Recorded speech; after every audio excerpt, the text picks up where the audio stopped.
نحمده ونصلي على رسوله الكريم اما بعد فقد قال الله تبارك وتعالى كما ورد في سورة الطلاق اعوذ بالله من الشيطان الرجيم بسم الله الرحمن الرحيم يا أيها النبي إذا طلقتم النساء فطلقوهن لعدتهن وأحصوا العدة واتقوا الله ربكم لا تخرجوهن من بيوتهن ولا يخرجن إلا أن يأتين بفاحشة مبينة وتلك حدود الله ومن يتعد حدود الله فقد ظلم نفسه لا تدري لعل الله يحدث بعد ذلك أمرا صدق الله العظيم۔ میں نے کسی موقع پر یہ عرض کیا تھا کہ قرآن مجید میں یہ مکی اور مدنی صورتوں کا جو مزاج ہے، اس میں جو ایک فرق ہے، اس کی تاثیرات میں جو فرق ہے، واقعہ یہ ہے کہ وہ اس دورہ قرآن ہی میں سمجھ میں آتی ہے، ورنہ آدمی جب پڑھتا ہے تھوڑا تھوڑا کرتا ہوا پڑھتا ہے تو وہ ساری چیزیں اس تیزی کے ساتھ، اس سیکوینس کے ساتھ سامنے نہیں آتی۔ بہرحال مکی قرآن کی اپنی ایک شان ہے، مدنی صورتوں کا اپنا ایک رنگ ہے۔ اس کو میں نے تعبیر کیا تھا کہ دو جنتیں ہیں قرآن میں، جنتان، ایک مکی جنت ہے، ایک مدنی جنت ہے، تو ہم مدنی جنت کی سیر کر رہے ہیں۔ 8 صورتیں ہم پڑھ چکے ہیں، اب جو آخری 2 صورتیں رہ گئی ہیں اس گلدستے کی، یہ دونوں نہایت حسین جوڑے کی شکل میں ہیں۔ یہاں جو علامت ہے جوڑا ہونے کی، وہ پہلے تو ایک ہے ظاہری، دونوں صورتیں شروع ہوں گی، سورہ طلاق بھی، سورہ تحریم بھی، یا ایھا النبی، یا ایھا النبی۔ دوسری یہ کہ دونوں کا موضوع جو ہے وہ اسلام کا معاشرتی نظام ہے۔ اسلام کا معاشرتی نظام اور خاص طور پر آئلی نظام، آپ کو معلوم ہے اس کی اتنی اہمیت ہے کہ سورہ بقرہ سے بات شروع ہوئی، 4 رکوع وہاں پر مفصل انہی موضوعات پر آئے، پھر سورہ نساء میں مفصل بحثیں آئیں، پھر یہ کہ سورہ نور میں، سورہ احزاب میں، پھر مجادلہ میں ہم نے دیکھا کہ ایک مسئلہ آ گیا زہار کا، اور اب یہاں پر 2 صورتیں مکمل آ رہی ہیں اس 10 صورتوں کے مجموعے میں بھی۔ تو اس سے اندازہ ہونا چاہیے کہ اس آئلی قوانین کا اور معاشرتی جو ویلیوز ہیں اسلام کی، ان کی کتنی اہمیت ہے اللہ تعالیٰ کے نزدیک۔ ان میں جو 2 جوڑے کے جو یہ 2 فرد ہیں، تو گھریلو زندگی میں 2 امکانی صورتیں پیدا ہوتی ہیں۔ ایک تو معتدل تو یہ ہے کہ جو اللہ کے حقوق ہیں ان کو فائق رکھا جائے، اس کے نیچے جو اللہ نے حق شوہر پر بیوی کا رکھا ہے وہ بیوی ادا کرے، جو بیوی پر شوہر کا حق ہے، جو فرض ہے وہ شوہر جو ادا کرے۔ تو یہ فرائض اور حقوق کا ایک توازن ہے جو اللہ تعالیٰ نے قائم کیا ہے۔ اگر یہ توازن خوبصورتی سے چل رہا ہے، حدود اللہ جو ہیں وہ ٹوٹ نہیں رہی ہیں، کہیں اس میں کوئی رخنا پیدا نہیں ہو رہا ہے، شوہر بھی بیوی بھی اپنے فرائض دینی کو ادا کرنے میں لگے ہوئے ہیں، چاہے ان میں ہائر لیول پر جا کر تھوڑا سا فرق ہو جاتا ہے، جو عام زندگی ہے اس میں کوئی فرق نہیں ہے، نماز عورت کو بھی پڑھنی ہے، مرد کو بھی پڑھنی ہے، زکوٰۃ مرد کو بھی دینی ہے، عورت کو بھی دینی ہے، روزہ عورت کو بھی رکھنا ہے، مرد کو بھی رکھنا ہے، حج جو ہے وہ فرض ہے۔ اس کے بعد دعوت و تبلیغ میں آگے تھوڑا سا فرق ہو جائے گا کہ عورتوں کا دائرہ محدود ہو جائے گا، وہ مردوں میں جا کے دعوت و تبلیغ نہیں کریں گی، خواتین میں کریں یا اپنے محرم مردوں میں کریں، لیکن فرضیت قائم رہتی ہے۔ اور اس سے اوپر جا کر تیسرے لیول پر اور ذرا بالواسطہ ان کا معاملہ ہو جاتا ہے، مردوں کے ذریعے سے وہ اقامت دین کی جو میدان کے اندر معاملے ہیں، جنگیں ہیں اور میدان میں جا کر مقابلے ہیں، وہاں ان کا جو رول ہے وہ بالواسطہ ہو جائے گا۔ ان کے بیٹے، ان کے بھائی، ان کے شوہروں کو زیادہ سے زیادہ وہ آزادی دیں، انہیں ریلیو کریں اپنے بوجھ سے، اولاد کی پرورش کا بھی سارا بوجھ اپنے اوپر لے لیں، شوہر کا حصہ جو ہے وہ بھی خود ادا کریں تاکہ شوہر یکسو ہو کر اپنا زیادہ سے زیادہ وقت جو ہے اقامت دین کی جد و جہد میں لگا سکے۔ تو یہ تو ہے نارمل جو چاہیے۔ اب اب نارملٹی یا ادھر ہوگی یا ادھر ہوگی، ایک طرف کو ہوئی، فرض کیجئے لیفٹ کی طرف ہو گئی، اس کی معنی کیا ہے کہ مزاج نہیں مل رہا، ہر وقت کی چک چک ہے، خامخواہ جو ہے گھر جو ہے اس کے اندر اختلاف ہی اختلاف ہے، ہر وقت کی لڑائی چل رہی ہے، تو اس سے بہتر ہے طلاق ہو جائے۔ وہ ہے طلاق، سورہ طلاق، کہ خامخواہ اس قسم کے مسئلوں میں، لیکن یہ کہ طلاق جو آخری شکل ہے اس کے کچھ حدود ہیں، قیود ہیں، ضوابط ہیں، قواعد ہیں، قوانین ہیں، ان کی پوری پابندی ہو۔ جیسا کہ سورہ نساء میں ہم دیکھ چکے ہیں کہ اگر وہ علیحدہ ہو جائیں تو اللہ دونوں کو غنی کر دے گا، اس کو بھی اور اس کو بھی، اس کے لیے بھی کوئی بہتر، شوہر کے لیے بہتر کوئی بیوی عطا کر دے گا اور اس بیوی کو کوئی شوہر بہتر عطا کر دے گا۔ ایک دوسری انتہا یہ ہوتی ہے کہ شوہر اپنی بیویوں کی اتنی دلجوئی کرے، اتنی ان کی جو ہے پیمپرنگ جس کو کہتے ہیں کرے، کہ اس میں حدود اللہ بھی ختم ہو جائیں، شریعت کے تقاضے بھی ختم ہو جائیں، شریعت کے احکام بھی کہیں جو ہے پامال ہو جائیں۔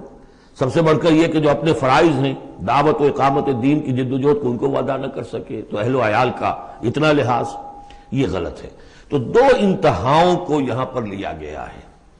پہلی انتہا میں بھی بات کی گئی حضور سے، دوسری میں بھی، اگرچہ پہلے کا سوال حضور کے لیے ہے ہی نہیں، حضور نے نہ کوئی طلاق دی نہ آپ کو طلاق دینے کی اجازت تھی، اس لیے کہ آپ کی ازواج مطہرات جو ہیں وہ تو امت کے لیے ماؤں کی حیثیت سے ہیں، اور سورہ احزاب میں ہم پڑھ چکے ہیں کہ وہ کسی اور سے بعد میں نکاح نہیں کر سکتی تھی، تو طلاق دینے کا سوال نہیں، اسی لیے آپ کو 4 کی جو وہ حد ہے، لمٹ ہے، اس سے بھی آگے بڑھ کر مزید نکاح کرنے کی اجازت دی گئی تھی۔ بہرحال یہ رب دیکھ لیجئے گا۔ اب آ کے ہم چلتے ہیں، وقت کی کمی کے پیش نظر زیادہ تمہید میں وقت نہیں لینا چاہتا۔ ان صورتوں پر میرے بڑے مفصل دروس موجود ہیں، وہ آپ دیکھ سکتے ہیں۔ یا ایھا النبی اذا طلقتم النساء فطلقوہن لعدتہن، اے نبی جب آپ لوگ نکاح اور اپنی عورتوں کو طلاق دیں۔ اب دیکھیے یا ایھا النبی واحد، طلقتم النساء فوراً جمع کا صیغہ، اس لیے کہ حضور سے تو متعلق ہی نہیں ہے۔ حضور کو تو مسلمانوں کے نمائندے کی حیثیت سے اور معلم کی حیثیت سے اور ہادی کی حیثیت سے خطاب کیا گیا، اصل میں مسلمانوں سے ہے کہ جب تم طلاق دو اپنی بیویوں کو فطلقوہن لعدتہن، تو ان کی عدت کے حساب سے طلاق دو۔ عدت جو ہے وہ ایک تو یہ کہ طہر میں طلاق دی جائے، حیض کی حالت میں نہ ہو، اور پھر یہ ہے کہ اگر دینی ہی ہے تو پھر اس کے بعد بھی جو طلاق دی جائے وہ بھی پھر طہر کی حالت میں دی جائے۔ اس طریقے سے جو بھی قوانین ہیں، وَأَحْصُوا الْعِدَّةَ، عدت کا پورا لحاظ رکھو۔ وہ عدت اس طریقے سے بھی ہے کہ مطلقہ جو ہے جو عدت اس کی ہوگی اس کے اندر وہ کوئی اور شادی نہیں کر سکتی، البتہ عدت پوری کرنے کے بعد وہ آزاد ہوگی۔ عدت اس اعتبار سے بھی ہے کہ اگر طلاق رجعی ہے تو وہ اسی عدت کے اندر شوہر واپس طلاق واپس اپنی بیوی کو لوٹا سکتا ہے، اور اگر وہ 1 یا 2 طلاقیں تھی، طلاق بائن ہو گئی ہے، ان کے درمیان سیپریشن ہو چکی ہے، تب بھی وہ بغیر کسی اور حلالے وغیرہ جس کو ہمارے ہاں کہتے ہیں کہ عورت کے لیے ضروری نہیں ہے کہ وہ کسی اور سے نکاح کرے پھر وہ طلاق دے تو سابق شوہر سے اس کا نکاح ہو، بلکہ یہ کہ وہ دوبارہ نکاح کر سکتے ہیں اگر صرف 2 طلاقوں کے بعد عدت ختم ہوئی تھی۔ تو یہ تمام قواعد و ضوابط ہیں۔ واتقوا اللہ ربکم، اور اللہ کا تقوی اختیار کرو جو تمہارا رب ہے۔ لا تخرجوہن من بیوتہن، انہیں مت نکال باہر کرو ان کے گھروں سے کہ بس غصے میں آئے ہوئے ابھی طلاق بھی نکل جاؤ میرے گھر سے، یہ نہیں، یہ قطعاً غلط بات ہے۔ اس کی عدت ہے اور اس عدت کے اندر وہ تمہارے ہاں رہ سکتی ہے، تمہیں رکھنا ہے اسے اپنے ہاں۔ ولا یخرجن، وہ خود بھی نہ نکلے، الا ان یاتین بفاحشۃ مبینہ، البتہ اگر کوئی کھلی بے حیائی کی بات ہوئی ہے، کوئی بدکاری کی ہے عورت نے، وہ معاملہ اور ہو سکتا ہے کہ اس میں کوئی سختی کی جائے، عام حالات میں نہیں۔ وتلک حدود اللہ، یہ اللہ کے حدود ہیں۔ ومن یتعدی حدود اللہ، اور جو اللہ کی حدود سے تجاوز کرے گا، فقد ظلم نفسہ، تو اس نے تو اپنے اوپر بڑا ظلم کیا۔ لا تدری لعل اللہ یحدث بعد ذلک امرا، تمہیں نہیں معلوم کہ شاید اس کے بعد اللہ تعالیٰ کوئی نئی صورت پیدا کر دے۔ غصے میں آ کے 1 طلاق دی، بیوی ابھی عدت کے اندر گھر ہی میں ہے، ہو سکتا ہے کہ وہ غصہ ختم ہو جائے، اسی میں 1 ہی طلاق دی تھی رجوع کر لیا جائے، اللہ تعالیٰ کیا پتہ ہے، اور کوئی حالات ایسے پیدا ہو جائے، نئی صورت پیدا ہو جائے کہ اس سے آگے بات بگڑے ہی نہ۔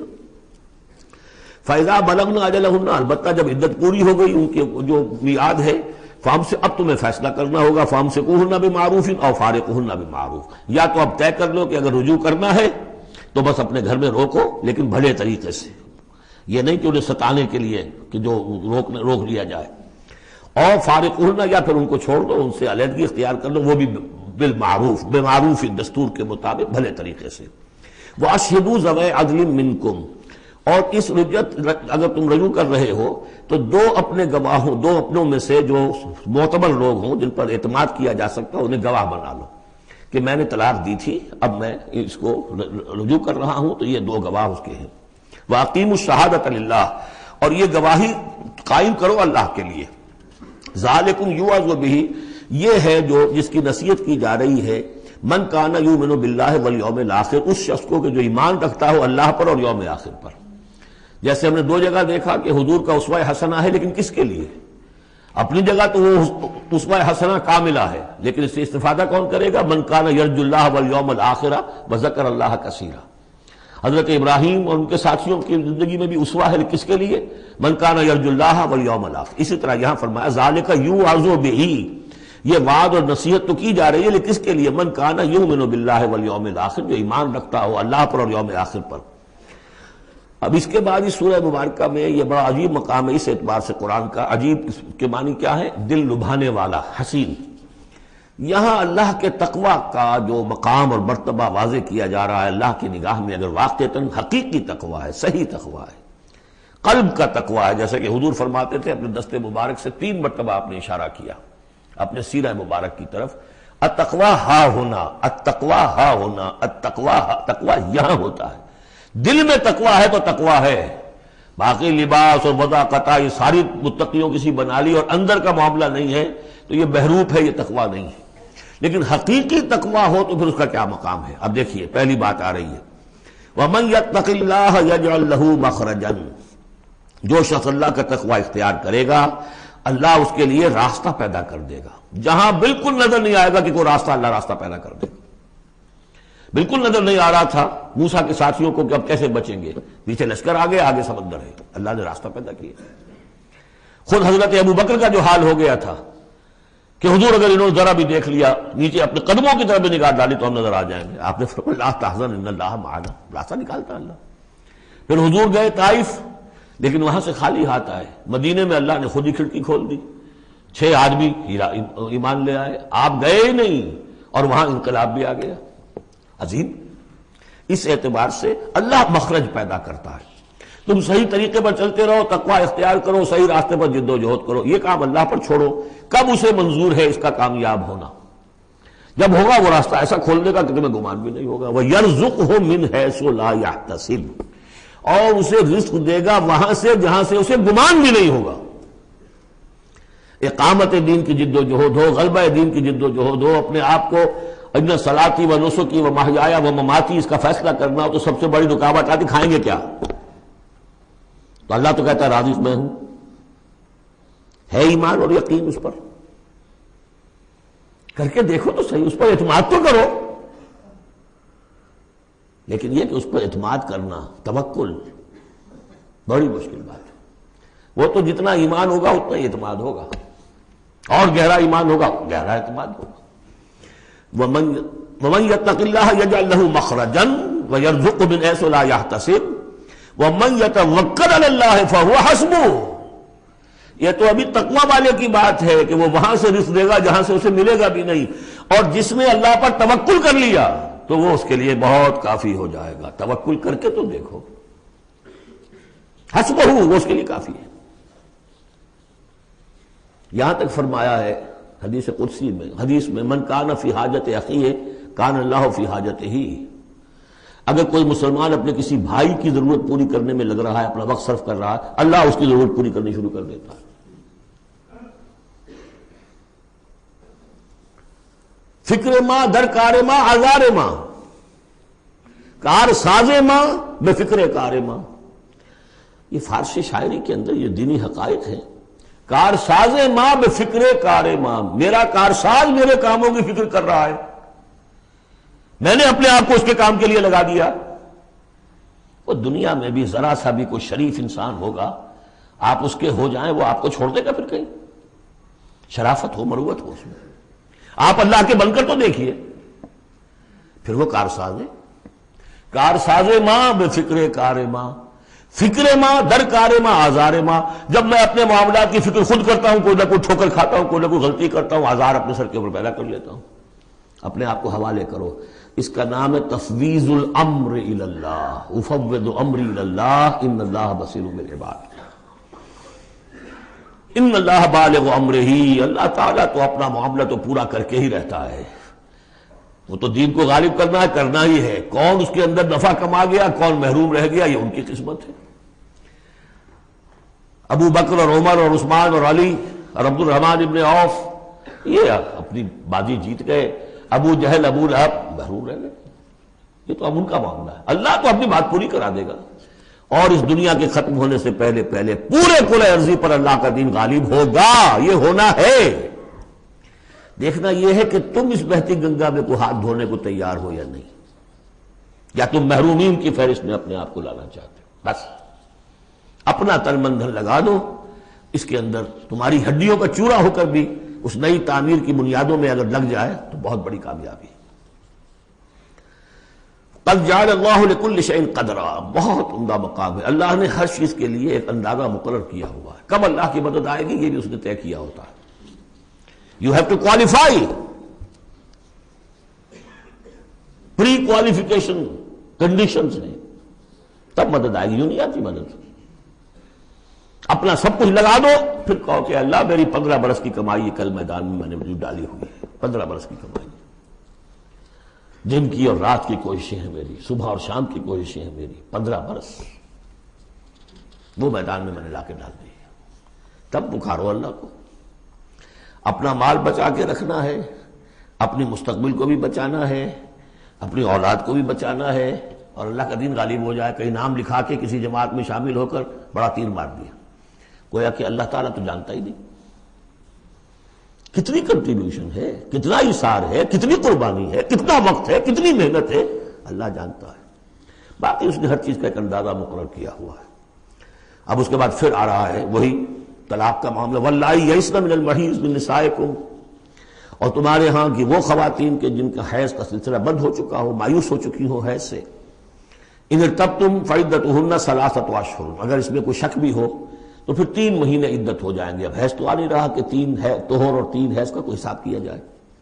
واللائی لم یحضن، اور وہ ابھی بچپن میں نکاح ہو گیا کیونکہ ہو جاتا تھا، اور ابھی بچی کو جو ہے وہ ابھی ایام شروع ہی نہیں ہوئے ہیں، تو اب ان کی عدت کیسے ہوگی اگر ان کو طلاق دے دی گئی؟ تو ان کے لیے بھی یہ کہ 3 مہینے۔ وَأُولَاتُ الْأَحْمَالِ أَجَلُهُنَّ أَن يَضَعْنَ حَمْلَهُنَّ، اور جو حاملہ ہوں ان کی پھر عدت یہ ہے کہ وہ وضع حمل ہو جائے، بچے کی پیدائش ہو جائے، اس کے بعد وہ ان کی جو ہے عدت ختم ہوگی۔ یہ بھی ہو سکتا ہے کہ پورے 8 مہینے لگ جائیں، 9 مہینے لگ جائیں، 4 مہینے ہو، 6 ہو، واللہ اعلم۔ وَمَن يَتَّقِ اللَّهَ، پھر دیکھیے تقویٰ، وَمَن يَتَّقِ اللَّهَ يَجْعَل لَّهُ مِنْ أَمْرِهِ يُسْرًا، جو اللہ کا تقویٰ اختیار کرتا ہے اللہ اس کے کاموں میں آسانی پیدا کر دیتا ہے۔ فَسَنُيَسِّرُهُ لِلْيُسْرَىٰ، ذالک امر اللہ انزلہ الیکم، یہ اللہ کا حکم ہے جو اس نے نازل کر دیا ہے تمہاری طرف، اللہ یہ ذمہ داری لے رہا ہے اپنے اوپر۔ ومن یتق اللہ یکفر عنہ سیئاتہ، اور جو اللہ کا تقوی اختیار کرے گا اللہ تعالیٰ اس کی برائیوں کو، اب یہ آخرت کا معاملہ ہو رہا ہے، اس کی برائیوں کو، اس کے گناہوں کو اس کے نامہ اعمال سے دھو دے گا۔ ویعظم لہ اجرا، اور اس کے لیے بہت بڑا اجر اور ثواب ہے جو عطا کرے گا۔ اسکنوہن من حیث سکنتم من وجدکم، اب کسی عورت کو طلاق دی ہے، ایک طلاق دی ہے، عدت میں رکھنا ہے گھر میں، وہ پہلے آ چکا ہے، لیکن گھر میں ایسا نہ ہو کہ کہیں کسی ملازمہ کی کوٹڑی میں ڈال دو اس کو۔ اسکنوہن من حیث سکنتم، وہیں رکھو جہاں تم رہتے ہو، من وجدکم، جو بھی تمہاری جو مقدور ہے اس کے مطابق، اسی سٹیٹس کے ساتھ۔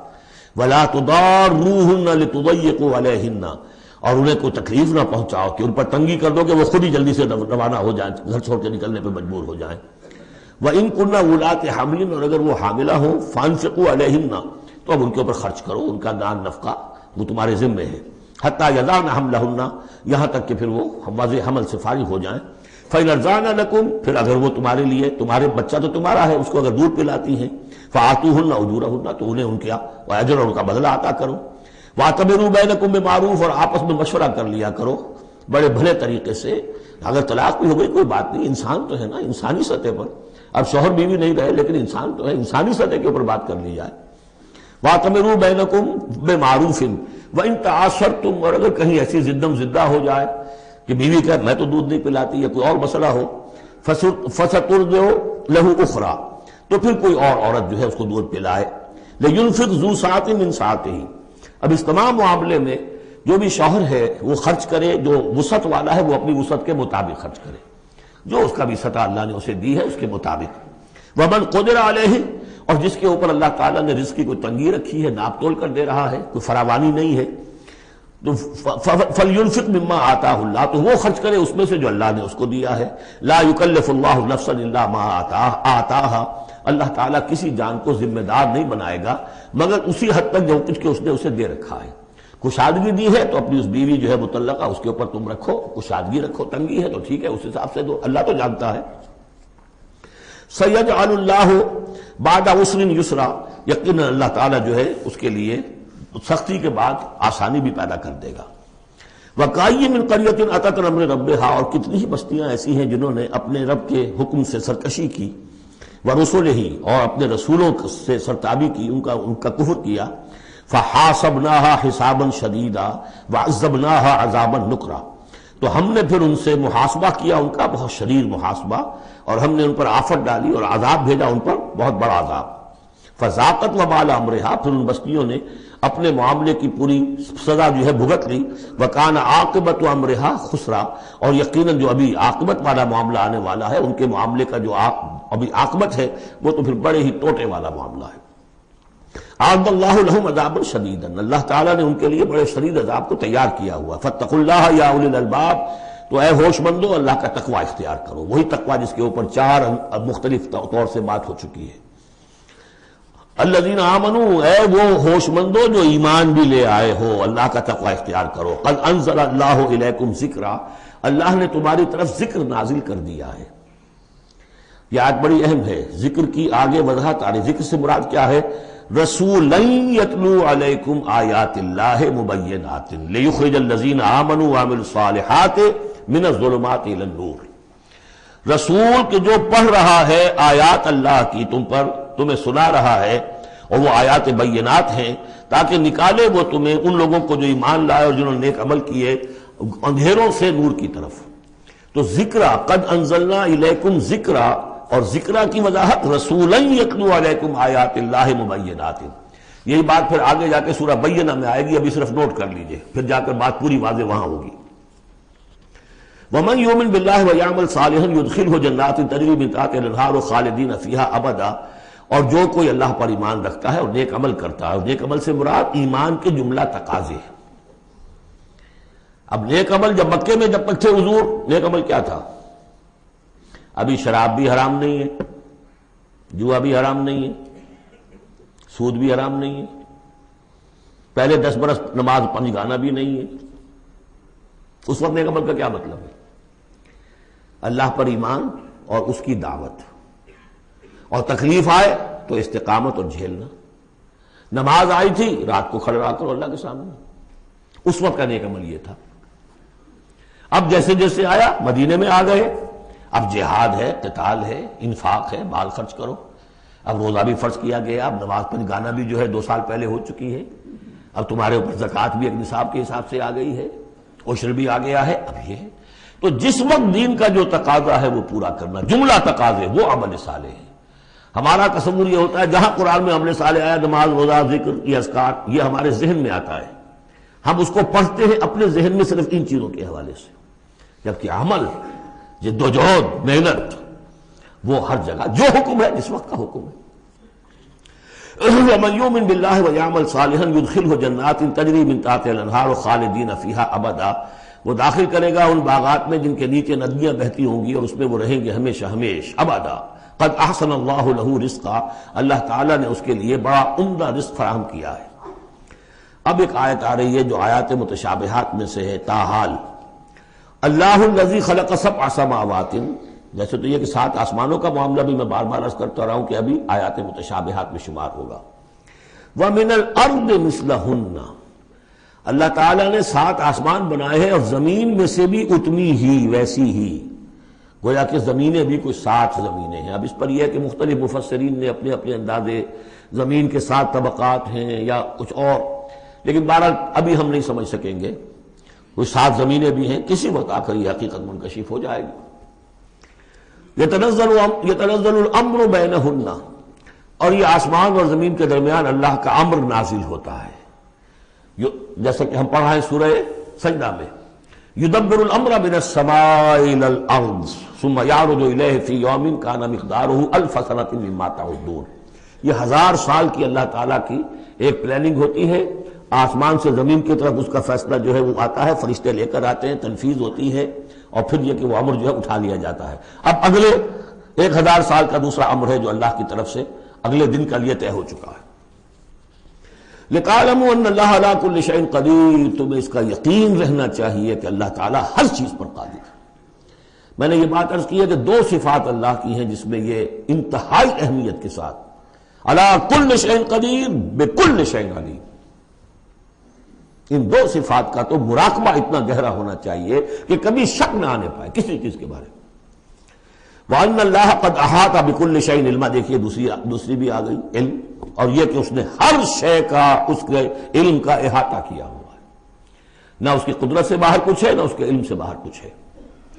اب یہ دوسری سورت بسم اللہ الرحمن الرحیم، سورۃ التحریم، یعنی یہ معاملہ کہ بیویوں کی محبت یا ان کے جذبات کا لحاظ اور پاس یا ان کی دلجوئی میں کوئی کام آپ ایسا کر بیٹھے کہ جو شریعت میں جائز نہیں، یا شریعت کا کوئی جائز کام ہے وہ آپ اس کو نہ کرنے کی قسم کھا لیں۔ اب ظاہر بات ہے کہ حضور کے لیے یہ تو ممکن نہیں تھا، قطعاً اس کا کوئی سوال ہی نہیں کہ آپ اپنی کسی بیوی کی محبت کی وجہ سے یا دلجوئی کی وجہ سے کسی حرام کام کا ارتکاب کرتے ہیں۔ لیکن دو تین واقعات ایسے ملتے ہیں کہ حضور نے اپنی بیویوں کی دلجوئی کے سلسلے میں کوئی چیز جو آپ کے لیے اصلاً حلال تھی اس کے بارے میں قسم کھا لی کہ اب یہ میں استعمال نہیں کروں گا، اس پر پکڑ آ گئی ہے۔ یا ایھا النبی لم تحرم ما احل اللہ لک، اے نبی صلی اللہ علیہ وسلم کیوں آپ حرام ٹھہرا رہے ہیں اپنے اوپر وہ شے جو اللہ نے آپ کے لیے حلال کی ہے۔ تبتغی مرضات ازواجک، کیا آپ چاہتے ہیں اپنی بیویوں کی رضا جوئی؟ واللہ غفور الرحیم، اب دیکھیے یہ تیور بتا رہے ہیں اللہ تعالیٰ کی جو یہ ناپسندیدگی۔ یا ایھا النبی لم تحرم ما احل اللہ لک تبتغی مرضات ازواجک واللہ غفور الرحیم، اللہ غفور الرحیم ہے، اللہ نے معاف فرمایا، اللہ نے آپ کی خطا سے درگزر کیا۔ قد فرض اللہ لکم تحلۃ ایمانکم، اللہ تعالیٰ نے تمہارے لیے ایسی قسموں کا کھول دینا جو ہے اس کا راستہ معین کر دیا ہے۔ فرض میں یہ بھی سمجھا گیا لازم ٹھہرایا ہے، یعنی کوئی غلط قسم کھا لی ہے تو اس فرض ہے کہ اسے توڑ دیا جائے، لیکن توڑنے کا کفارہ ہے، ایسے نہیں توڑ دیا جائے گا۔ وہ بھی پوری آیت جو ہے وہ سورہ مائدہ کے اندر آ چکی ہے، گویا کہ اب آپ یہ اپنی قسم توڑیے اور وہ کفارہ ادا کیجیے۔ واللہ مولاکم، اللہ تمہارا مولا ہے، مددگار ہے، پشت پناہ ہے، وہو العلیم الحکیم، اور وہ سب کو جاننے والا ہے، کمال حکمت والا۔ وَإِذْ أَسَرَّ النَّبِيُّ إِلَىٰ بَعْضِ أَزْوَاجِهِ حَدِيثًا، اور جب نبی نے صلی اللہ علیہ وسلم اپنی بعض ازواج، اپنی کسی زوجہ محترمہ کو کوئی بات بتائی، اسرہ، اسرار سے، خفیہ طور پر، راز کے طور پر، میں ان تفاصیل میں نہیں جا رہا کہ واقعات کیا تھے ورنہ بہت دیر لگ جائے گی، بات سمجھنی چاہیے، باقی یہ کہ آپ تفسیروں میں دیکھ سکتے ہیں۔ تو آپ نے کوئی بات اپنی کسی ایک زوجہ محترمہ کو بتائی اور کہا دیکھو یہ کسی اور سے کہنا نہیں، یہ میرا راز ہے۔ فلما نبات میں ہی، جب انہوں نے اس کو ظاہر کر دیا، عورتوں کے کہتے ہیں پیٹ ہلکے ہوتے ہیں اس معنی میں کہ راز رکھنے اپنے پاس، بہت سے مرد بھی عورتوں کی طرح کے ہوتے ہیں، ان سے کوئی چیز چھپائی نہیں جاتی، نہ ہر زن زنست و نہ ہر مرد مرد، لیکن یہ کہ عام طور پر یہ عورتوں کی کمزوری شمار ہوتی ہے۔ تو ازواج مطہرات سے بھی اس کا صدور ہوا ہے۔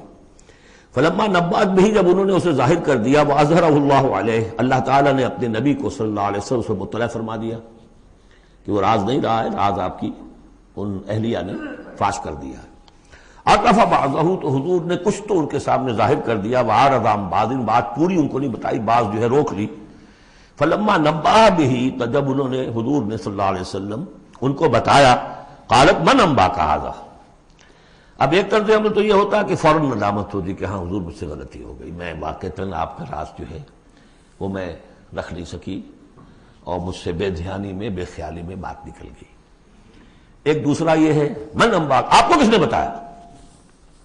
یہ انداز جو ہے، دیکھیے عام بیوی عام شوہر کے درمیان اس میں کوئی حرج نہیں، لیکن جیسا کہ سورہ حجرات میں ہم پڑھا ہے، اعلموا، جان لو اچھی طرح، ان فیکم رسول اللہ، اے عائشہ، اے حفصہ، یہ تمہارے شوہر ہی شوہر نہیں ہے، یہ اللہ کے رسول ہیں۔ طرز عمل تمہارا جو ہے ان کے ساتھ بہت محتاط ہونا چاہیے، بہت محتاط ہونا چاہیے۔ من انباک، آپ کو اس نے بتایا؟ قال نبانی العلیم الخبیر، جواب میں بھی غصہ ہے حضور کا، مجھے اس نے بتایا کہ جو العلیم ہے اور خبیر ہے، جو سب کچھ جاننے والا ہے اور ہر چیز سے باخبر ہے۔ اب یہ اللہ تعالیٰ کی طرف سے آ رہا ہے، اس کی تعبیر میں اہل تشیع ایک انتہا کو نکل گئے، ہمارے عام مفسرین نے بھی انہی کی روش اختیار کی ہے، لیکن مولانا حمید الدین فراہی رحمۃ اللہ علیہ کا میں کم از کم اپنی ذات پر بہت بڑا احسان سمجھتا ہوں کہ جو انہوں نے تعبیر کی ہے، اور وہ عربی زبان کا جو اسلوب ہے اس کے اعتبار سے 100% درست ہے۔ ان تتوبا الی اللہ فقد صغت قلوبکما، اگر تم دونوں، اب ظاہر بات ہے کہ ایک اہلیہ کا نے راز چھپایا جو دیا گیا تھا دوسری اہلیہ، حضور کی دوسری اہلیہ کو کہا جاتا ہے حضرت حفصہ نے یہ معاملہ کیا، حضرت عائشہ کو بتا دیا۔ ان دونوں کے تعلقات بہت اونچے تھے، اس لیے کہ ظاہر بات ہے کہ حضور کے ہاں جو مقام اور مرتبہ تھا ابو بکر کا اور عمر کا رضی اللہ تعالی عنہما، اس کے حوالے سے ہی پھر ازواج مطہرات میں بھی خود بخود غیر شعوری طور پر یہ احساسات ہو جاتے ہیں۔ تو انہوں نے ان تتوبا الی اللہ، اگر تو اب تم دونوں اللہ کی جناب میں توبہ کرو، فقط صغت قلوبکما، اس کا ترجمہ کیا تو تمہارے دل ٹیڑھے ہو چکے ہیں۔ یہ اہل تشیع کا ترجمہ ہے، ازواج مطہرات سے انہیں بالعموم قد ہے، حضرت عائشہ سے تو بہت سخت ہے، لیکن یہ عام ازواج مطہرات سے۔ اس کا ترجمہ صحیح یہ ہے کہ اگر تم اللہ کی جناب میں توبہ کرو تو تمہارے لیے یہی مناسب ہے، اور تمہارے دل تو مائل ہو چکے ہیں، لیکن ایک ہوتا ہے ناز والے نیاز کیا جانے۔ اب یہ ماننا جو ہے یہ ذرا کڑا گزر رہا ہے کہ حضور مجھ سے غلطی ہوئی، آپ مجھے معاف کر دیجیے، وہ بھی اس لیے کہ معاملہ ہے شوہر اور بیوی کا۔ جیسے ہم کہتے ہیں کہ میاں تمہارے دل میں تو بات اب آ چکی ہے، بس تم مان نہیں رہے ہو، دل میں تو تم نے بات سمجھ لی ہے، تم اگر ایسا کرو تو یقیناً تمہارے لائق ہے، یہ انداز ہے یہ، اور یہ بہت سی مثالیں دے کر انہوں نے واضح کیا، اب میں اسے بہت بڑا احسان مانتا ہوں۔ ان تتوبا الی اللہ فقد صغت قلوبکما، اللہ کی جناب میں اگر توبہ۔ اچھا، صغن کا ایسا لفظ ہے یہ عربی زبان کا جو میں نے پہلے بھی آپ کو بتایا تھا، مالا الا مالا عن، میلان سے، مالا کے بعد الہ ہوگا کسی شے کی طرف میلان، توجہ اس کا ہونا، دل کا ادھر رجحان ہونا، اور مالا عن کسی چیز سے نفرت ہو جانا، لفظ ایک ہی ہے، مال، میلان، الہ اور عن، رغب الہ رغب عن، راغب ہوا اس شے کی طرف اور راغب ہوا اس چیز سے، متنفر ہو گیا اس چیز سے، لفظ ایک ہی ہے رغبت۔ اس طرح صغب کا لفظ ہے، تو صغب جو ہے دونوں طرف جاتا ہے، تمہارا دل تو مائل ہو ہی گیا ہے، کس طرح مائل ہو گیا ہے، یعنی وہ واقعتاً اپنی خطا کا احساس ہو گیا ہے تمہارے دلوں کو، اب صرف یہ ہے کہ زبان سے بھی اس کا اعتراف کرو، جیسے کہ حضرت آدم کو احساس ہو گیا تھا اپنی خطا کا، تو اللہ تعالیٰ نے الفاظ سکھا دیے تھے، فَتَلَقَّى آدَمُ مِن رَبِّهِ كَلِمَاتٍ فَتَابَ عَلَيْهِ، یہ ترجمہ ہے اس آیت کا صحیح۔ ان تتوبا الی اللہ فقد صغت قلوبکما وان تظاہرا علیہ، اور اگر اب جیسے کہ قاعدہ ہے عام طور پر حضور کی بھی کوئی ہلکا سا سہو اگر ہو جاتا تھا تو کس قدر انداز جو ہے سخت ہو جائے قرآن مجید کے اندر، اس لیے کہ بڑے لوگوں کے معاملے بڑے ہیں، الرب رب من تنزل والعبد عبد من ترقى، اسی طرح جو بھی اونچے لوگ ہیں ازواج مطہرات ہیں تو ان کا بھی جو بھی اظہار ناپسندیدگی ہو رہا ہے اللہ کی طرف سے، اس میں الفاظ بڑے سخت ہیں۔ اگر تم دونوں نے کوئی گٹھ جوڑ کر لیا، ان تظاہرا علیہ، محمد کے خلاف صلی اللہ علیہ وسلم، کوئی متحدہ بھاگ بنا لیا، تو سن لو فإن اللہ ہوا مولاہ وجبریل وصالح المؤمنین والملائکۃ بعد ذلک ظہیر، کہ اللہ ان کا ولی ہے، دوست ہے، پشت بنا ہے، مددگار ہے، پھر جبرائیل ہے، پھر تمام صالح اہل ایمان ہے، پھر یہ کہ تمام فرشتے بھی اس کے بعد ان کے پشت بنا ہے۔ تو ان کے ساتھ معاملہ جو ہے وہ ان کے مقام کی مناسبت سے کرو، چاہے وہ تمہارے شوہر ہیں اور تم ان کی بیوی ہو، لیکن معاملہ کرو اس میں تمہارے امتی ہونے کا پہلو جو ہے وہ کہیں نگاہ سے اوجھل نہ ہو، وہ اللہ کے رسول ہیں، تم امتی ہو۔ عسیٰ ربہ، ابھی اور سختی آ رہی ہے، امید ہے کہ ان کا رب ان طلقکن، اگر تم سب کو طلاق دے دے، ان یبدلہ ازواجا خیرا منکن، کہ بدل دے تم سے کہیں بہتر بیویاں ان کو عطا کر دے، مسلمات مومنات قانتات تائبات عابدات سائحات سیبات وابکارا، یہ سارے اوصاف ان میں واو ہے ہی نہیں، بیک وقت یہ سارے اوصاف ہوں، مسلم بھی ہوں، مومن بھی ہوں، فرما بردار بھی ہوں، توبہ کرنے والیاں، عابدات عبادت گزار، سائحات دنیا کی لذات سے کنارہ کش، سیبات بھی ہو سکتی ہیں، حضور کے نکاح میں تو اکثر سیبہ ہی آئی ہیں، سیبہ وہ ہیں جن کی پہلے کوئی شادی ہوئی ہو، طلاق ہو گئی ہو، یا یہ کہ بیوہ ہو گئی ہو، اکثر و بیشتر جو آپ کے نکاح ہیں وہ سیبات سے ہیں، وہ ابکارا، اور کنواری بھی، تو ایک غالباً جہاں تک مجھے میرا ذہن ہے صرف ایک حضرت عائشہ صدیقہ ہے رضی اللہ تعالی عنہ کہ جو کنواری حیثیت سے آئی ہیں حضور کے نکاح میں، باقی سب کی سب سیبات تھیں۔ یہ تو ہو گیا ایک خاص معاملہ عائلی زندگی سے متعلق۔ حاصل کیا ہوا کہ وہ معتدل معاملہ رکھو، حقوق الزوجین اپنی جگہ ہیں، فرائض الزوجین اپنی جگہ ہیں، اللہ کے حقوق اس سے بالا ہیں، ان کو اوپر قائم رکھو، اور اس کے تحت جو ہے جو بھی اللہ نے حقوق معین کر دیے، فرائض معین کر دیے، ان کو ادا کرو۔ لیکن یہ کہ ادھر اگر ہو گیا معاملہ تو بھی سلیقے سے ہو، بات نہیں بن رہی ہے، اگر رخصت کرنا تو شرافت کے ساتھ، اس کے یہ قواعد و ضوابط ہیں، اور اگر ادھر جانا ہے تو روکو اپنے آپ کو کہ کہیں ان کی محبت، یا ایھا الذین آمنوا ان من ازواجکم واولادکم عدوا لکم فاحذروہم، تو ڈرو ایسا نہ ہو کہ ان کی محبت جو ہے وہ تمہیں کسی غلط راستے پر لے جائے۔ اب جو حصہ آ رہا ہے سورہ مبارکہ کا، اس میں ایک تو یہ 3 آیتیں درمیان میں آ رہی ہیں، وہ تو خاص طور پر جو ہے یوں سمجھیے خواتین سے متعلق نہیں ہے، مردوں سے متعلق ہیں، اور وہ اصل میں سورہ حدید کا سلسلہ جو ہے، جو آخر اب اختتام پر آ رہا ہے، اس کا نقشہ جو ہے یہاں پر پھر آ جائے گا۔ یا ایھا الذین آمنوا قوا انفسکم واہلیکم نارا، اہل ایمان بچاؤ اپنے آپ کو اور اپنے اہل و عیال کو آگ سے۔ یعنی دیکھیے ایک نیگیٹو اسپیکٹ تو یہ آیا تھا، یا ایھا الذین آمنوا ان من ازواجکم واولادکم عدوا لکم فاحذروہم، یہ تو نیگیٹو ہے، اپنے آپ کو محفوظ رکھو، ان کی محبت، ان کی دلجوئی تمہیں غلط راستے پر نہ ڈال دے۔ اب یہاں جو پازیٹو ہے، تم جن کے بھی شوہر ہو اور تم جن کے بھی باپ ہو، ان کی زندگی کو دین کے رخ پر ڈالنا تمہاری ذمہ داری ہے، اپنی سی کوشش کرنا، ڈال دینا یہ تمہارے اختیار میں نہیں ہے۔ حضرت نوح کا ایک بیٹا بھی ان کے نگاہوں کے سامنے غرق ہو گیا، کوئی بات نہیں، لیکن تم کیا کر رہے ہو؟ تم اپنے اہل و عیال کے حق میں سمجھا تم نے یہ ہے کہ صرف نان نقصے کی ذمہ داری ہے، کھانا پلانا ہماری ذمہ داری ہے، بس یہ بہت غلط ہے۔ بندہ مومن ہونے کے ناطے پہلا فرض یہ ہے کہ اپنے آل، اپنے اولاد، اپنے اہل و عیال کو آگ سے بچانے کی فکر کرو، تربیت ان کی، دین کے لیے رجحان ادا کرنا ان میں، اس کے لیے جو بھی ممکن طریقے ہو اختیار کرنا، یہ تمہاری ذمہ داری ہے۔ یا ایھا الذین آمنوا، اہل ایمان بچاؤ پہلے اپنے آپ کو، فطری بات ہے، قوا انفسکم، جیسے حضور فرمایا کرتے تھے اپنے خطبے میں، اوصیکم ونفسی بتقوی اللہ، میں تمہیں بھی وصیت کرتا ہوں مسلمانوں کے اللہ کا تقوی اختیار، اپنے نفس کو بھی۔ اسی طرح قوا انفسکم واہلیکم نارا، بچاؤ اپنے آپ کو اور اپنے اہل و عیال کو آگ سے، وقودھا الناس والحجارہ، اس کا ایندھن بنیں گے انسان اور پتھر، علیہا ملائکۃ غلاظ شداد، اور اس پر ایسے فرشتے ہیں معمور ہیں اس جہنم پر کہ جو بڑے تند خو ہیں، سخت دل ہیں، شداد، لا یعصون اللہ ما امرہم۔ اب جب تم یا تمہارے لاڈلے، تمہاری لاڈلی بیوی اور تمہارے لاڈلے بیٹے اور بیٹیاں جب جہنم میں جھونکے جائیں گے، اگر اللہ نے تمہیں بچا بھی لیا اور وہ تمہارے سامنے جہنم میں جائیں گے تو سوچ لو ان کی چیخ و پکار اور ان کا نالہ و شیون، وہ فرشتوں کا دل جو ہے اسے پسیجے گا نہیں، وہ بڑے سخت دل ہیں۔ اب سوچ لو کن کے حوالے کرنا چاہتے ہو؟ جہنم کے داروغہ کے حوالے کرنا چاہتے ہو اپنی بیویوں کو اور اپنی اولادوں؟ یہ محبت نہیں، یہ تو عداوت ہو گئی ہے۔ تم سمجھ رہے ہو کہ محبت کا مزہ ہے، یہ اعلیٰ تعلیم دلوا رہے ہیں۔ کون سی تعلیم دلوا رہے ہو؟ جو انہیں دین کی طرف راغب کرنے والی ہے یا باغی کرنے والی ہے؟ یہ تمہاری رحمت ہے، محبت ہے، یا عداوت ہے، دشمنی ہے؟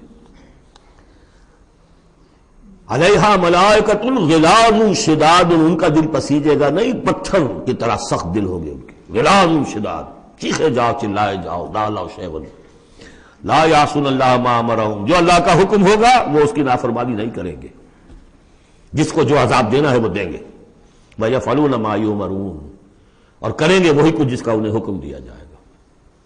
یا ایھا الذین کفروا لا تعتذروا اليوم، اور کہا جائے گا اے کافرو اب آج تم کوئی بہانہ نہ بناؤ، انما تجزون ما کنتم تعملون، تمہیں وہی کچھ بدلے میں دیا جا رہا ہے جو تم عمل کر کے لائے۔ اس کے بعد ایک عظیم آیت آ رہی ہے اس سورہ مبارکہ، بلکہ اس پورے گروپ کے حوالے سے، جو میں نے عرض کیا تھا پل صراط کا ایک نقشہ آیا ہے وہاں، اس کی ایک جھلک یہاں بھی دکھائی گئی ہے، جو سورہ حدید میں تھا وہ یہاں ہے، یہاں اختصار کے ساتھ۔ یا ایھا الذین آمنوا توبوا الی اللہ توبۃ نصوحا، اہل ایمان توبہ کرو اللہ کی جناب میں بڑے خلوص کے ساتھ، اخلاص کے ساتھ۔ اس توبہ کو یہی نہ سمجھیے کہ خدا نہ خواستہ کوئی شراب پیتا ہے بس اس سے توبہ کر لی، ٹھیک ہے یہ بھی توبہ ہے، کوئی رشوت لیتا ہے ادھر رشوت سے توبہ کر لی، یہ بھی توبہ۔ سب سے بڑی توبہ یہ تم جا کدھر رہے ہو، دنیا کی طرف یا آخرت کی طرف؟ کس کے نقش قدم کی پیروی کر رہے ہو، محمد کی صلی اللہ علیہ وسلم یا کسی اور کی؟ زندگی کا رخ کیا ہے؟ پلٹو، لوٹو اللہ کی طرف، آخرت کی طرف. جو آپ پڑھ چکے ہیں سورہ ذاریات، ففروا الی اللہ، دوڑو اللہ کی طرف، لپکو اللہ کی طرف. کدھر جا رہے ہو؟ فأین تذهبون، کدھر جا رہے ہو؟ یا ایھا الذین آمنوا توبوا الی اللہ توبۃ نصوحا. غفلت میں زندگی گزر گئی، اب بھی جب تک کہ موت کے آثار شروع نہیں ہوتے، چاہے کتنا بڑھاپا آ گیا، موقع ہے. فرائض دینی کو سمجھو کہ وہ کیا ہے، ان کو ادا کرنے کے لیے کمر کسو. فرائض دینی صرف نماز اور روزہ ہی نہیں ہے. فرائض دینی باطل کے غلبے کے تحت اگر تم زندگی گزار رہے ہو تو اس کے خلاف بغاوت، اس کے لیے جد و جہد. یہ نہیں کہ بس کھڑے ہو نعرہ مارو اور کوئی آپ کے اوپر گولیاں چلے، تیاری کرو اس کے لیے. جماعتی زندگی ہو، ان کی تربیت ہو. 12 برس تک مکے میں جو کرتے رہے محمد رسول اللہ صلی اللہ علیہ وسلم، اس کا کوئی عکس ہو. وہ کیفیت تو پیدا نہیں ہو سکتی. یہ رتبہ بلند ملا جس کو مل گیا، کوئی عکس اس کا 1000 میں ایک درجے میں کچھ تو ہو. یہ پیدا کرو، تیاری کرو، سمجھو منہج انقلاب نبوی کیا تھا. اس پر میری ایک کتاب موجود ہے، شاید آؤٹ آف پرنٹ ہے آج کل، منہج انقلاب نبوی. باقی کیسز تقریریں یہ تو بے شمار ہیں. توبوا الی اللہ توبۃ نصوحا، خالص توبہ، پاک توبہ. یہ نہ ہو کہ دل میں کہیں چور رکھا ہوا ہے کہ پھر کرنا تو ہے وہی کام، توبہ کی تسبیح کر لو، وہ توبہ نہیں. اگر تم خالص توبہ کرو گے، عسیٰ ربکم ان یکفر عنکم سیئاتکم، امید ہے تمہارا رب تم سے تمہاری برائیوں کو دور کر دے گا، نامہ اعمال کے دھبے بھی دھو دے گا. التائب من الذنب کمن لا ذنب لہ، جو حقیقت میں توبہ کر لے گناہ سے، وہ ایسے اس نے گناہ کبھی کیا ہی نہیں. اور یہ کہ آئندہ بھی تمہارے دامن کردار پر جو داغ ہیں وہ بھی دھو دے گا. وَيُدْخِلَكُمْ جَنَّاتٍ تَجْرِي مِن تَحْتِهَا الْأَنْهَارُ، داخل کرے گا تمہیں ان باغات میں جن کے دامن میں ندیاں بہتی ہوں گی.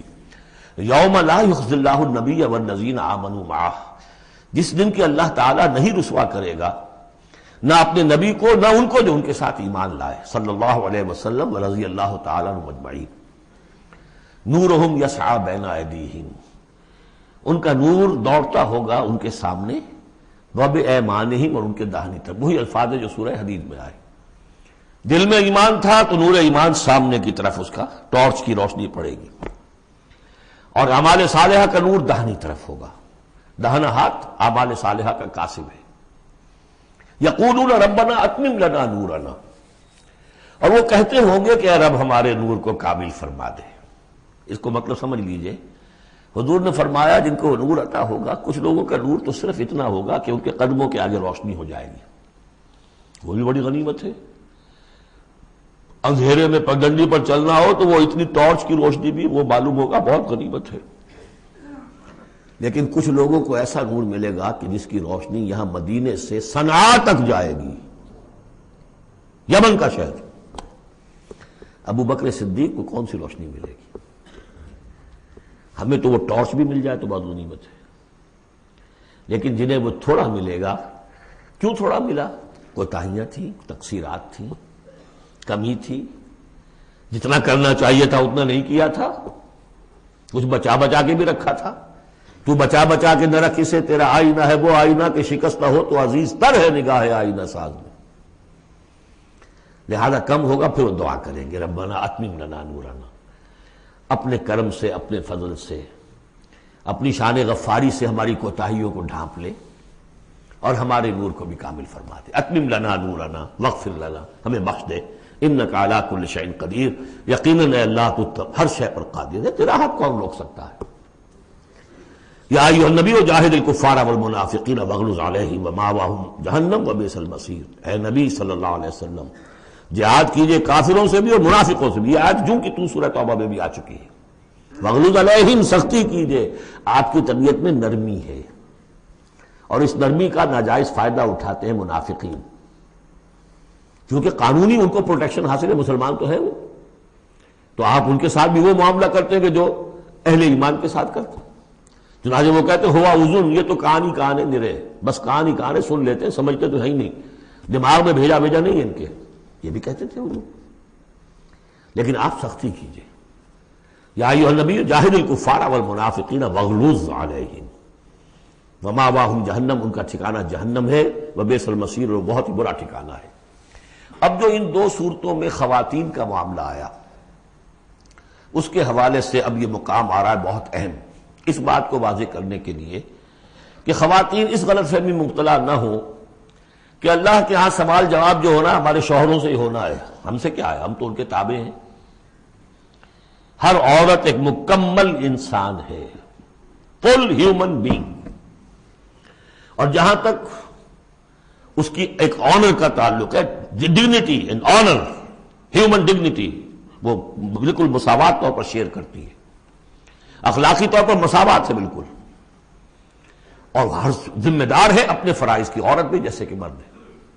اس کا اپنا ایمان ہوگا، عمل صالح ہوگا تو اللہ کے ہاں بیڑا پار ہوگا، اپنا ایمان اور عمل صالح نہیں ہے تو شوہر بڑے سے بڑا ہو وہ بچا نہیں سکے گا۔ یہ حقیقت کو واضح کرنے کے لیے 3 خواتین بلکہ 4 خواتین کی مثال یہاں آئی ہے۔ ضرب اللہ مثلا للذین کفروا امرأۃ نوح وامرأۃ لوط، اللہ تعالیٰ نے مثال بیان کی ہے کافروں کے لیے نوح کی بیوی اور لوط کی بیوی کی۔ کانتا تحت عبدین من عبادنا صالحین، وہ دونوں تھیں ہمارے 2 بہت صالح بندوں کے تحت، ان کے نکاح میں تھی۔ فخانتاہما، تو انہوں نے ان سے خیانت کی۔ فلم یغنیا عنہما من اللہ شیئا، تو نہ بچا سکا انہیں ان کا شوہر، ان کے دونوں شوہر جو ہیں نہ بچا سکے اپنی دونوں بیویوں کو کچھ بھی۔ بیوی بھی غرق ہوئی، حضرت نوح علیہ السلام کی وہ بیوی، اور حضرت لوط کی وہ بیوی بھی اسی طریقے سے جو پتھراؤ ہوا اسی میں ہلاک ہوئی۔ تو نہ یہاں وہ بچا سکے شوہر، وقیل ادخلوا النار مع الداخلین، اور کہہ دیا جائے گا داخل ہو جاؤ جہنم میں داخل ہونے والوں کے ساتھ، کوئی شوہر تمہیں نہیں بچا سکتا، چاہے وہ نوح اور لوط ہوں۔ لوط تو خیر اولو العزم من الرسل میں ان کا شمار عام طور پر نہیں ہوتا، حضرت لوط تو بہت اولو العزم، 950 برس جنہوں نے دعوت دی۔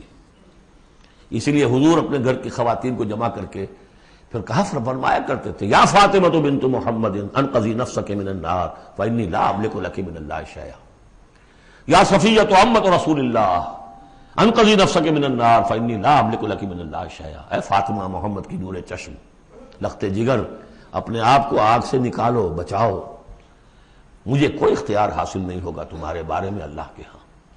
اے صفیہ، اللہ کے رسول کی پھوپھی، اپنے آپ کو آگ سے بچاؤ، اس لیے کہ مجھے کوئی اختیار حاصل نہیں ہوگا۔ ضرب اللہ مثلا للذین کفروا امرأۃ نوح وامرأۃ لوط کانتا تحت عبدین من عبادنا صالحین فخانتاہما فلم یغنیا عنہما من اللہ شیئا وقیل ادخلوا النار مع الداخلین۔ یہ میں بیان کر چکا ہوں ایک دفعہ پہلے بھی کہ اہل تشیع کا خیال یہ ہے کہ یہ زانیہ تھیں دونوں بیوییں، اہل سنت اس کو تسلیم نہیں کرتے۔ خیانت صرف اسی معاملے میں نہیں ہوتی، خیانت رازداری میں سب سے بڑی خیانت ہے، کہ جو راز ہوتے تھے یہ وہ اپنے دشمن جو حضور انبیاء کے رسولوں کے دشمن تھے اپنی قوم کے لوگوں کو ان کے راز پہنچا دیتی تھی، یہ خیانت تھی۔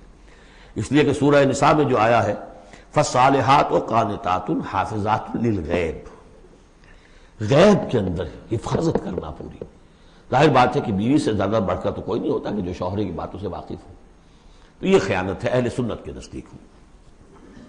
لیکن بہرحال نتیجہ یہی ہے کہ وہ پھر جہنمی ہے، اور صرف نبی کی بیوی ہونے کے ناطے سے انہیں چھٹکارا نہیں مل جائے گا۔ وضرب اللہ مثلا للذین آمنوا امرأۃ فرعون، اور اہل ایمان خواتین کے لیے اللہ تعالیٰ نے مثال بیان کی ہے فرعون کی بیوی کی، آسیہ ان کا نام تھا۔ اذ قالت رب ابن لی عندک بیتا فی الجنہ، اب اس ایک جملے میں ان کی پوری ذہنی اور نفسیاتی کیفیت سامنے آ رہی ہے، جبکہ اس اللہ کی بندی نے کہا پروردگار میرے لیے تو جنت میں اپنے پاس ایک مکان بنا لے، وَنَجِّنِي مِن فِرْعَوْنَ وَعَمَلِهِ، مجھے نجات دے اس فرعون سے بھی اور اس کے عمل سے بھی، وَنَجِّنِي مِنَ الْقَوْمِ الظَّالِمِينَ، اور اللہ جلد از جلد مجھے نجات دے ان ظالموں کی قوم سے۔ یعنی موت کی آرزو کر رہی ہیں، محل میں عیش و آرام ہر طرح کا حاصل ہوگا، کیا نہیں ہوگا، لیکن اللہ کے ساتھ ایمان کا معاملہ یہ ہے، اور شوہر کا جو بھی خدائی کا دعویٰ کر کے بیٹھا ہوا ہے، کیا اس نے کفر کا اور اس کا معاملہ ہے، تو ان کے اندر بیزاری کتنی ہے اپنے اس شوہر سے۔ تو گویا کہ 2 انتہائی مثالیں آ گئیں، بہترین شوہروں کے ہاں بدترین انجام والی بیویاں، اور بدترین شوہر کے ہاں بہترین انجام والی بیوی جس کا کہ ذکر ہو رہا ہے۔ اور سب سے اونچی جو خواتین ہوں گی حضرت مریم، حضرت آسیہ، حضرت خدیجہ، حضرت عائشہ، حضرت فاطمہ، یہ یوں سمجھیے چوٹی کی خواتین ہوں گی قیامت میں۔ تو اس حوالے سے یہ جو آسیہ ہیں یہ بھی انہی میں. وَمَرْيَمَ ابْنَتَ عِمْرَانَ الَّتِي أَحْصَنَتْ فَرْجَهَا. تیسری مثال دی ہے عورت خود بھی نیک ہو اور اسے نیک تربیت مل جائے، نیک ماحول مل جائے. وَكَفَّلَهَا زَكَرِيَّا. حضرت زکریا جو ہیں انہوں نے ان کی کفالت کی، ان کی پرورش کی، ان کو اپنے پاس رکھا، تربیت کی. ایک نبی کی آغوش تربیت میں پلی ہیں، لہذا وہ نور علی نور ہے. وَمَرْيَمَ ابْنَتَ عِمْرَانَ الَّتِي أَحْصَنَتْ فَرْجَهَا فَنَفَخْنَا فِيهِ مِن رُوحِنَا. تو ہم نے پھونک ماری اس میں اپنے روح کی. وَصَدَّقَتْ بِكَلِمَاتِ رَبِّهَا. اور اس نے تصدیق کی اپنے رب کی تمام باتوں کی جو بھی وحی کے ذریعے سے فرشتے بتاتے رہے کہ اے مریم تجھے اللہ نے چن لیا ہے، اور اے مریم تمہارے لیے اللہ کا فیصلہ یہ ہے کہ تیرے ہاں بیٹا ہوگا. یہ ساری باتیں انہوں نے مانی تسلیم کی.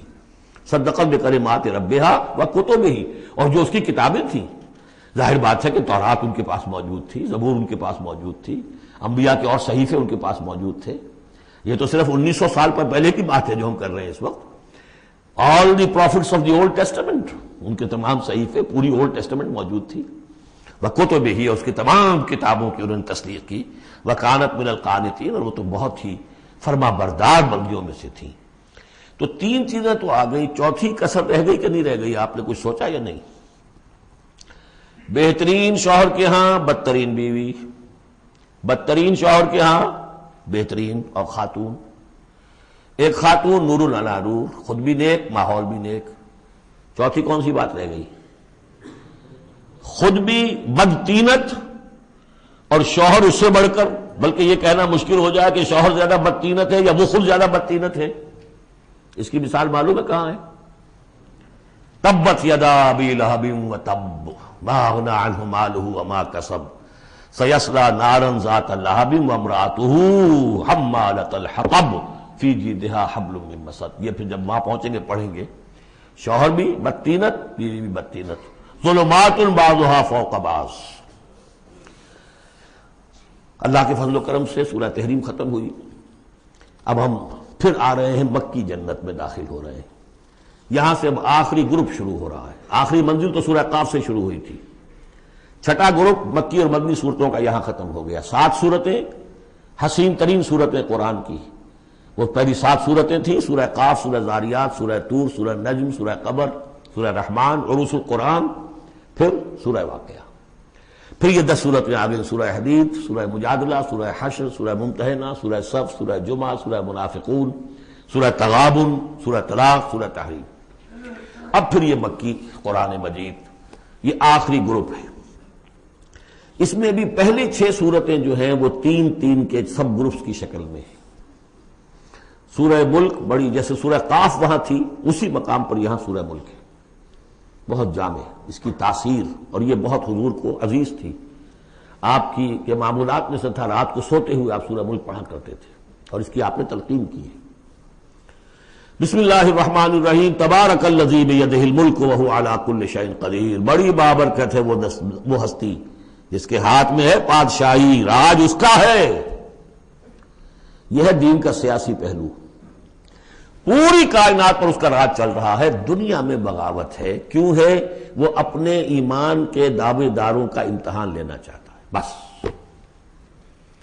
ورنہ سورج، چاند، گیلیکسیز، پوری کائنات اور خود ہمارے جسم کا ایک ذرہ اس کے قانون کا پابند ہے، تابع ہے. ہمارا جسم ہمارے اختیار میں کہاں ہے؟ میں تنگ آ جاتا ہوں، 2 دن ہوتے ہیں یہاں سے تو طبیعت خراب ہو جاتی ہے، جب تک کہ وقت لگتا ہے کینچی لے کر بیٹھتا ہوں. اگر میں چاہوں کہ یہاں بال نہ آئے،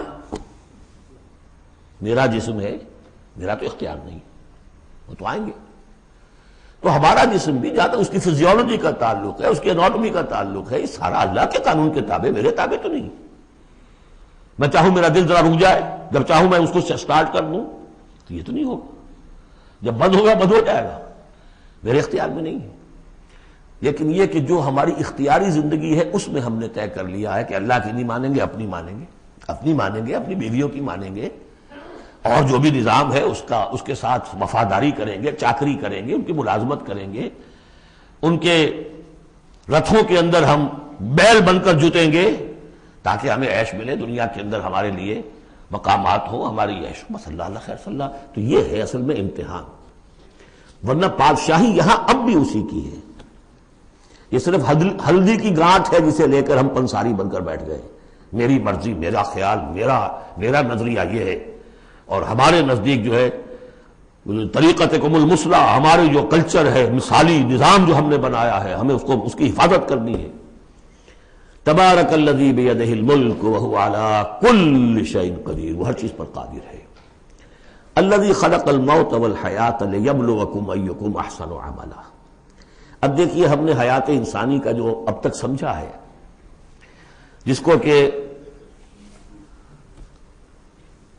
عمر نے، جو کہ بہت بڑا شاعر ہے، اس نے اپنی بیوی سے خطاب کر کے کہا ہے حیات ثم موت ثم بعث حدیث و خرافات یا عمری.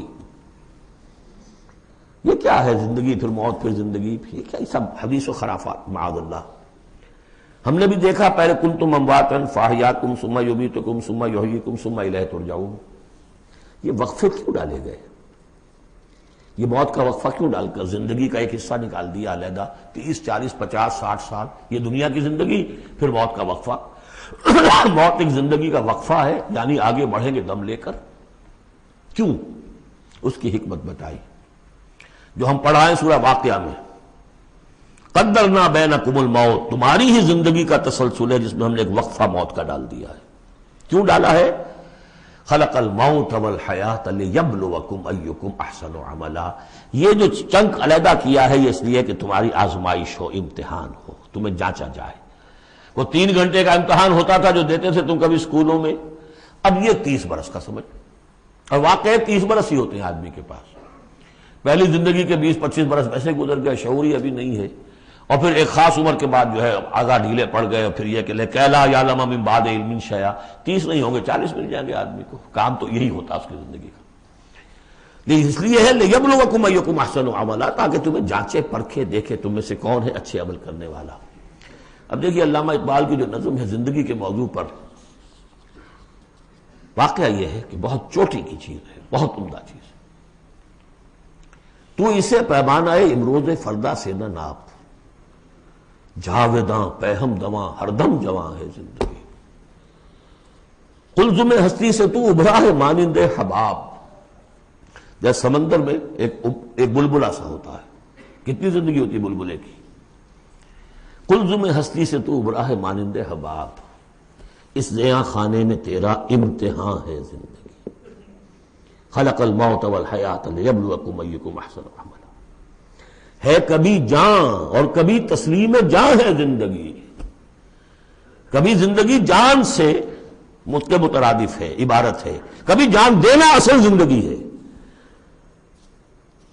وَلَا تَقُولُوا لِمَنْ يُقْتَلُ فِي سَبِيلِ اللَّهِ أَمْوَاتٌ بَلْ أَحْيَاءٌ وَلَكِنْ لَا تَشْعُرُونَ. ہے کبھی جان اور کبھی تسلیم جان ہے زندگی. اصل زندگی جو ہے وہ جان دے دینے سے حاصل ہوتی. الذی خلق 7 سماوات طباقا، وہ اللہ کی جس نے بنائے 7 آسمان ایک دوسرے کے اوپر. آیات متشابہات میں سے ما تری فی خلق الرحمن من تفاوت، تم نہیں دیکھ پاؤ گے اللہ کی تخلیق میں کہیں کوئی فرق. اتنا محکم نظام ہے، اتنا محکم نظام. کیا کسی سائنسدان نے آج تک یہ بھی کہا کہ تخلیق میں یہاں نقص ہے؟ کسی نے کہا؟ زوالوجی کی فیلڈ میں یا باٹنی کی فیلڈ میں یا کسی اور فیلڈ میں، جیولوجی کی فیلڈ میں، ایسٹرونومی کی، کسی نے کہا ہے؟ ما تری فی خلق الرحمن من تفاوت فارجع البصر هل تری من فطور. پھر ذرا دوبارہ لوٹا لو اپنی نگاہ، دیکھ لو، ہر میدان میں دیکھ لو، کہیں تمہیں کوئی رکھنا نظر آتا ہے؟ اگر یہ تخلیق کامل ہے تو کامل حقیقت میں کون ہے؟ اس کا خالق، اس کا باری، اس کا مصور. بس یہ نظر نہیں آتا. سائنسدان سب کچھ دیکھ رہے ہیں، ڈھونڈنے والا ستاروں کی گزرگاہوں کا اپنے افکار کی دنیا میں سفر کر نہ سکا. بڑے بڑے صاحب بصیرت اور بڑے بڑے عقلمند اپنی ناک پتلے کے پتھر سے ٹھوکر کھاتے ہیں.